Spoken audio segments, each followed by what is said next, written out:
ए दादा हे बघ मी वन टाइम 10 ड्रेस आणलेत. काय 10? अरे पण दादा मनीषा माझ्या चामडी पट्ट्याला इस्त्री मारून आण. हे प्रभू, अरे माझ्या लग्नात नवीन कपडे घ्यायला पैसे नव्हते म्हणून मी गावाच्या पोत्याची शेरवानी आणि मनीषाने ताडपत्रीची साडी नेसली होती का तर आमचे पैसे वाचावे म्हणून. आणि तू खुशाल 10 नवीन ड्रेस घेऊन आला. आओ पप्पा ऐकून तर घ्या. अरे थंडीमध्ये नवीन स्वेटर घ्यायला पैसे नसायचे म्हणून सगळ्या भावंडांच्या बेंबीतला कापूस गोळा करून त्याचा स्वेटर बनवून घालायचो का तर पैसे वाचावे म्हणून. आणि तू बिनलाजासारखं 10 कपडे घेऊन आला. ऐकून तर घ्या पप्पा.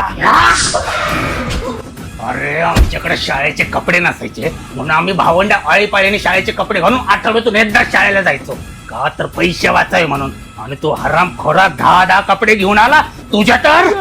अहो पप्पा ऐकून तर घ्या माझं. ते 10 ड्रेस मी माझ्यासाठी नाही मम्मीसाठी घेतलेत कारण तिचा बर्थडे. आणि पप्पा त्यांनी हे 10 ड्रेस फक्त एका ड्रेसच्या किमतीत घेतलेत. पैसे वाचवले म्हणजे.